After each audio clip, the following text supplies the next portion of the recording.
రెడ్డి గారు మాట్లాడుతూ ఒక మాట అంటాడు. ఐటీని తీసుకొచ్చింది నేనే, ఆంధ్ర రాష్ట్రానికి ఐటీని పరిచయం చేసింది నేనే, నెంబర్ వన్ విజనరీ నేను అని చెప్పి గట్ట. నిజంగానే ఐటీని తీసుకొచ్చింది చంద్రబాబు నాయుడు గారేనా? మీరు ఎలా చెప్తున్నారన్న మాట అసలు చెప్పుకోవడానికన్నా కొద్ది బుర్రి బుద్ధి జ్ఞానం ఉండాలన్నమాట. ఎందుకంటే ఉమ్మడి ఆంధ్రప్రదేశ్ ఉన్నప్పుడు జనార్దన్ రెడ్డి గారు మాజీ ముఖ్యమంత్రి తను తీసుకొచ్చాడు, ప్రవేశపెట్టాడు అనమాట. ఐటీ రంగాన్ని 7,000 కోట్లతో ఉత్పత్తి చేశాడు. ఆ తర్వాత చంద్రబాబు నాయుడు గారు సీఎం అయ్యారు. సీఎం అయినాక 7,000 కోట్ల నుంచి 5,000 కోట్లకి పడిపోయింది ఏది ఉత్పత్తి అనేది ఐటీ రంగంలో. ఆ తర్వాత వైఎస్ రాజశేఖర రెడ్డి గారు వచ్చి 5,000 కోట్ల నుండి 10 రెట్లు 55,000 కోట్ల వరకు ఉత్పత్తి చేశారనమాట ఐటీ రంగంలో.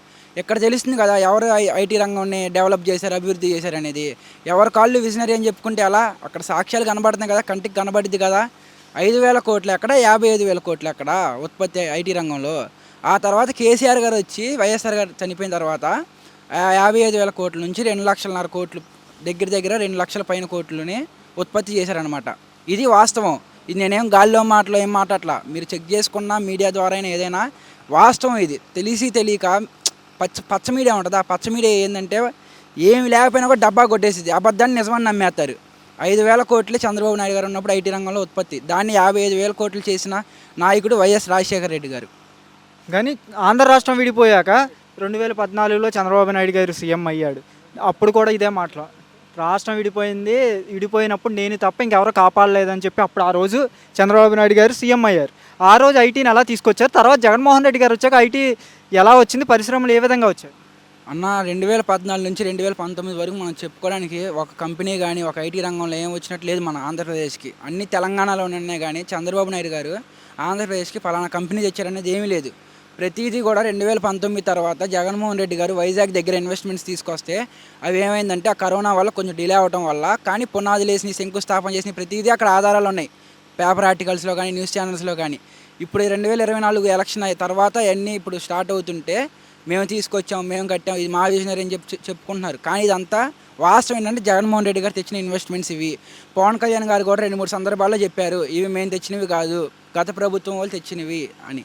విశాఖపట్నంలో జగన్మోహన్ రెడ్డి ఋషికొండ దగ్గర ఒక భవనం కడితే అది జగన్మోహన్ రెడ్డి గారిది అన్నారుగా, అది నిజంగా జగన్మోహన్ రెడ్డి గారిదేనా భవనం? నిజంగా జగన్మోహన్ రెడ్డి గారిది అయితే ఇప్పుడు అధికారంలో లేరు.